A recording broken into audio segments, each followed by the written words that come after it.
If you're anything like me, the initial thought of a home quarantine probably sounded a little something like this.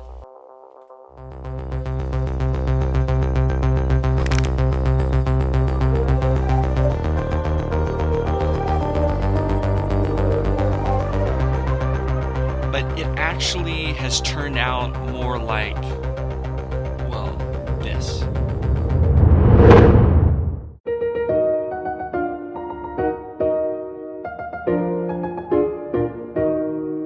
Just trying to stay sane with everything that's been going on has definitely been a bit of a challenge, to say the least. I wouldn't say that I have been thriving through all this. Now, I definitely have a lot to be grateful for.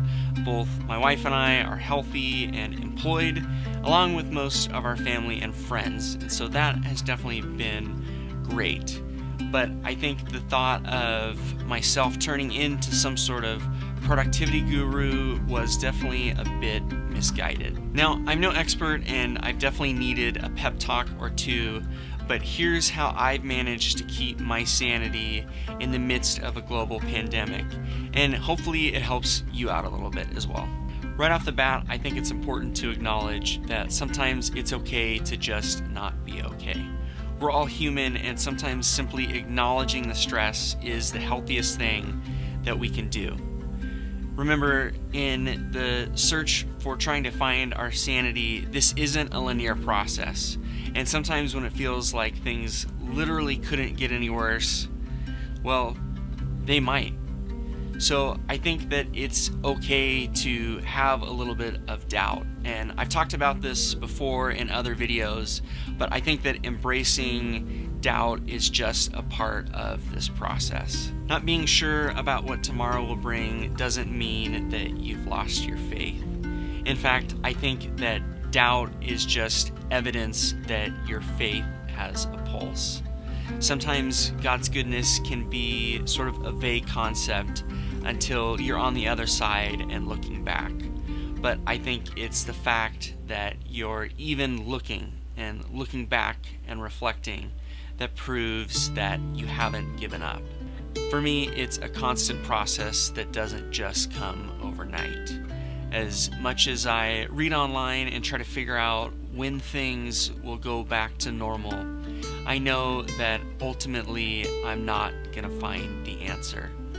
What I'm looking for is some sort of reassurance, but what remains is this weird sort of doubt. And I know it isn't exactly the answer or the advice that I want to hear or that any of us want to hear, but I think really the best thing to do is just to get comfortable with that weird sort of doubt that hangs around, because it might be here for a bit.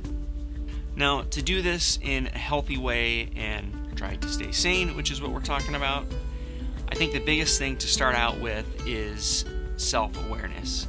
If we can begin to identify some of the patterns in our day-to-day lives, like when stress arises or when we feel like we have it all together, we can begin to work backwards towards some sort of semblance of peace and mental clarity. Personally, I've had the most success with looking at my routine prior to everything starting and trying to copy some of those patterns.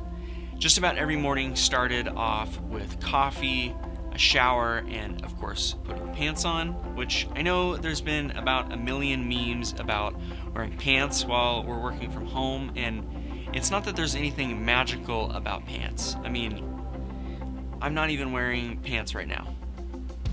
I've got shorts on, so don't worry about it. But it's the little things that can create enough momentum to push us in a positive direction. For me, getting ready in the morning and going for a walk around lunchtime has helped create enough of a rhythm that I feel like I can do this. Now, if you notice there's a particular activity or time of day that brings a funk when it normally wouldn't, take a look at the things that come before and after it. It could be as simple as when you're eating or how much sleep you're getting. The other day, I stayed up past 2 a.m. playing PlayStation, and Lisa pointed out that I was a bit cranky in the morning.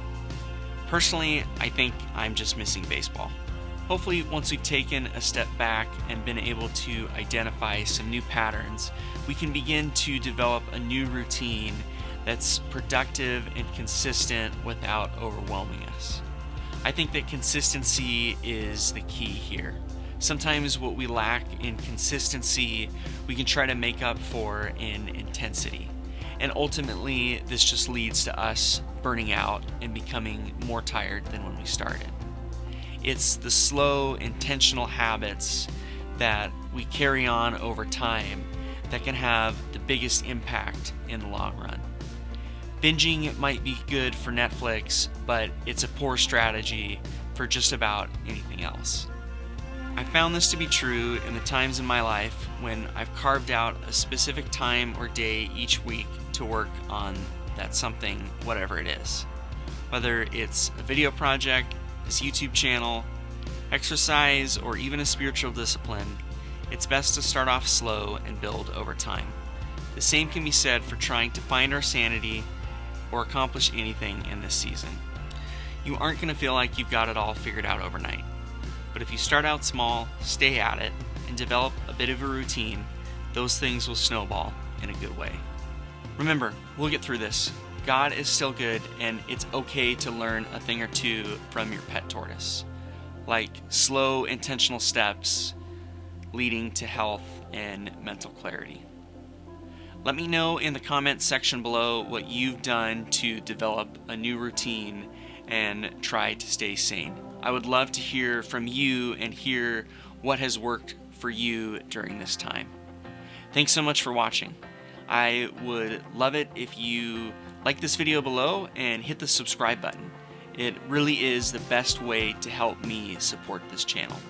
Thanks so much, and I'll catch you guys in the next one. Come here, give me a kiss. Put your hand down and see if Ben shall.